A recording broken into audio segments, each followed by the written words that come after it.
اعوذ باللہ من الشیطان الرجیم بسم اللہ الرحمن الرحیم وَظَنُّونِ الذَّهَبَ مُغَاضِبًا، اور وہ مچھلی والا جبکہ وہ چلا گیا غصے میں بھرا ہوا، غضبناک ہو کر۔ اب یہ غضبناک کس پر؟ اللہ کے اوپر غصہ نہیں تھا معاذ اللہ، غصہ تھا قوم کے اوپر۔ اتنی ناہنجار قوم، اتنی میں نے ان کو دعوت دی، اتنی تبلیغ کی، اور پھر یہ ہے کہ وہ کہہ کر کے بس اب عذاب آئے گا۔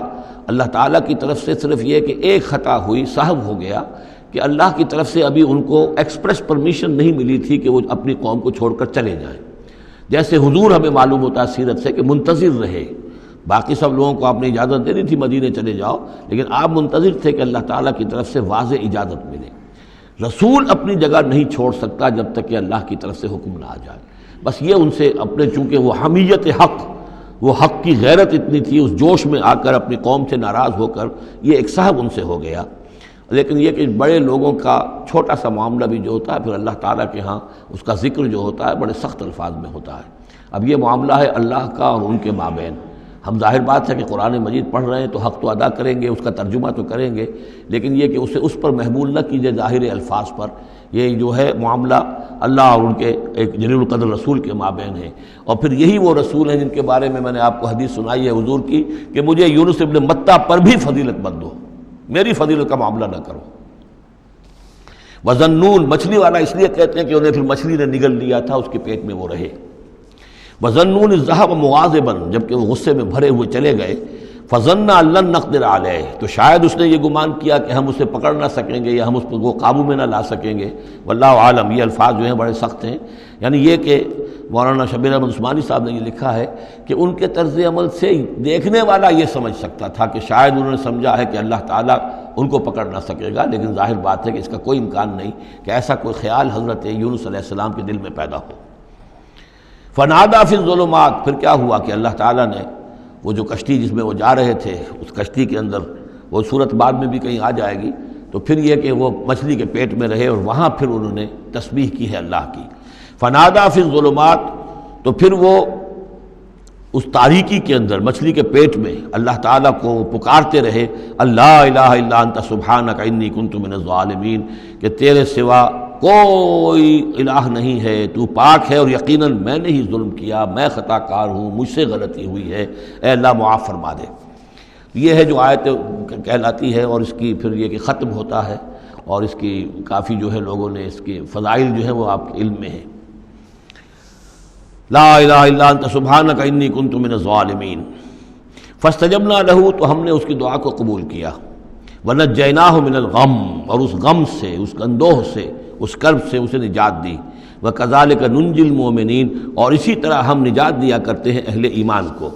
وزکریا، اور زکریا کو، اذ نادیٰ ربہ، جبکہ اس نے پکارا اپنے رب کو، جو ہم پڑھ چکے ہیں سورہ مریم میں، رب لا تذرنی فردا وانت خیر الوارثین، پروردگار مجھے اکیلا نہ چھوڑ، میرے لیے کوئی ولی ہو، میرے کوئی اولاد ہو، وہ میرے اس مشن کو آگے لے کر چل سکے۔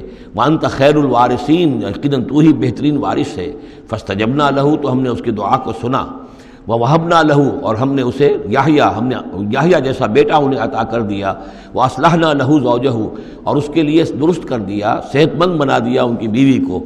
انہم کانوا یسارعون فی الخیرات، یقیناً یہ وہ لوگ ہیں کہ جو بھلائیوں میں، نیکیوں میں بہت سرگرمی دکھاتے تھے۔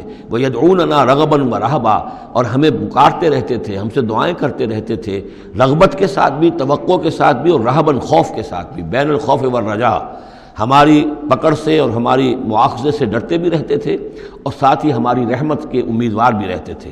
وَكَانُوا لَنَا خَاشِعِينَ، تو سب کے سب جو ہیں ہمارے سامنے جھک جانے والے اور ہمارا خوف رکھنے والے تھے۔ آپ دیکھ رہے ہیں یہ گلدستہ جو ہے انبیاء کے ناموں کا۔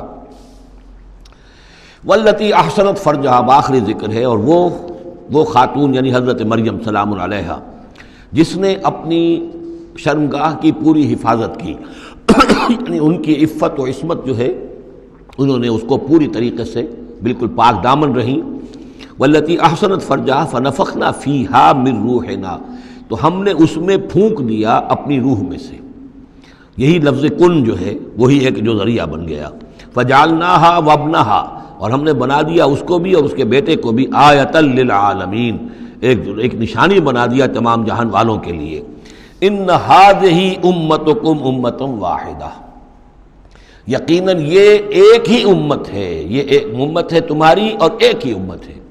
یعنی ویسے تو امت ابراہیم اور امت اسماعیل اور امت موسیٰ اور امت عیسیٰ اور امت محمد، یہ بہت سی امتیں ہیں دنیا میں، لیکن یہ جو ہے یہ سب ایک امت تھے، ایک ہی دین تھا۔ کان الناس امۃ واحدۃ، تمام انسان شروع میں ایک ہی امت تھے، لیکن بعد میں یہ کہ لوگوں نے پگڈنڈیاں نکال لی، غلط راستوں پر مڑ گئے، ہوتے ہوتے وہ غلط راستے اتنے دور چلے گئے ہیں کہ پہچانی ہوئی صورت بھی پہچانی نہیں جاتی۔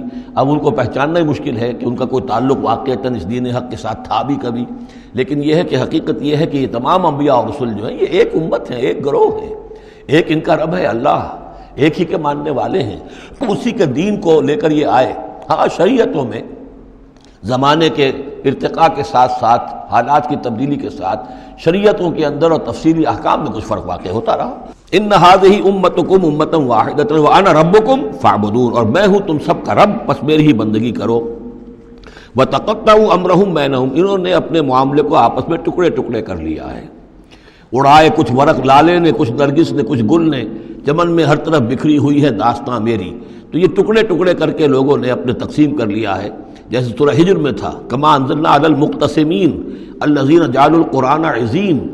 اب ہمارے ہاں بھی یہ ہے کہ ہمارے ہاں جو مختلف گروہ ہیں، مختلف جماعتیں ہیں، مختلف مسلک ہیں، سب کے ہاں کسی شے کی زیادہ اہمیت ہے، کسی کے ہاں کسی شے کی زیادہ اہمیت ہے۔ تو قرآن کو بھی اس وقت اس امت نے بھی گویا کہ تقسیم کر لیا ہے۔ اس قرآن کو ایک وحدت کی حیثیت سے، اس کو کل کی حیثیت سے لے کر چلنا، یہ در حقیقت ہمارے لیے ضروری ہے، اور اس کے لیے ہمیں پوری طریقے سے جتنی بھی ہمارے اندر استطاعت ہے اور استعداد ہے کوشش کرنی چاہیے۔ وَتَقَطَّعُوا أَمْرَهُمْ بَيْنَهُمْ، اور انہوں نے اپنے معاملے کو آپس میں کاٹ پھینٹ لیا، تقسیم کر دیا۔ كُلٌّ إِلَيْنَا راجعون، یہ سب کے سب بالآخر ہماری طرف لوٹنے والے ہیں۔ فَمَن يَعْمَلْ مِنَ الصَّالِحَاتِ وَهُوَ مُؤْمِنٌ، تو جو کوئی بھی نیک عمل کرے گا بشرطے کہ وہ مومن ہو۔ اگر کوئی غیر مومن ہے، ایمان نہیں رکھتا اللہ پر، اور کوئی نیکی کا کام کر رہا ہے، کوئی خدمت خلق کا کام کر رہا ہے، اس سے کوئی سروکار اللہ کا نہیں ہے، اس لیے کہ وہ لوگوں کو دکھاوے کے لیے کر رہا ہوگا، یا کوئی اور اس کی غرض ہوگی، کوئی الیکشن لڑنا ہوگا جس کے لیے وہ اب یہ نیکی کے کام کر رہا ہے اور غریبوں کے ہاں جا کر خیرات بانٹ رہا ہے۔ جب تک کہ اللہ کا یقین نہیں اور آخرت پر ایمان نہیں، کوئی نیکی کا عمل نیکی نہیں ہے جب تک کہ ایمان باللہ اور ایمان بالآخرت اس کی جڑ اور بنیاد میں موجود نہیں ہے۔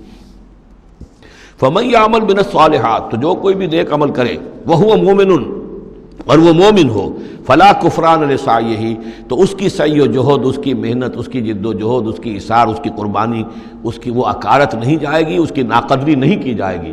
اللہ تعالیٰ شکور ہے، قدر فرمانے والا ہے۔ وَإِنَّا لَهُ كَاتِبُونَ، اور ہم خود لکھ رہے ہیں اس کے سارے کام، اس نے میرے لیے یہ کیا، اس نے میرے لیے یہ کیا، میرے دین کے لیے یہ کیا، فلاں وقت اس نے یہ ایثار کیا۔ وَحَرَامٌ عَلَىٰ قَرْيَةٍ أَهْلَكْنَاهَا أَنَّهُمْ لَا يَرْجِعُونَ، اور حرام ہو چکا ہے، مقرر ہو چکا ہے ہر بستی پر کہ جس کو ہم نے ہلاک کیا کہ اب وہ لوٹنے والے نہیں ہیں۔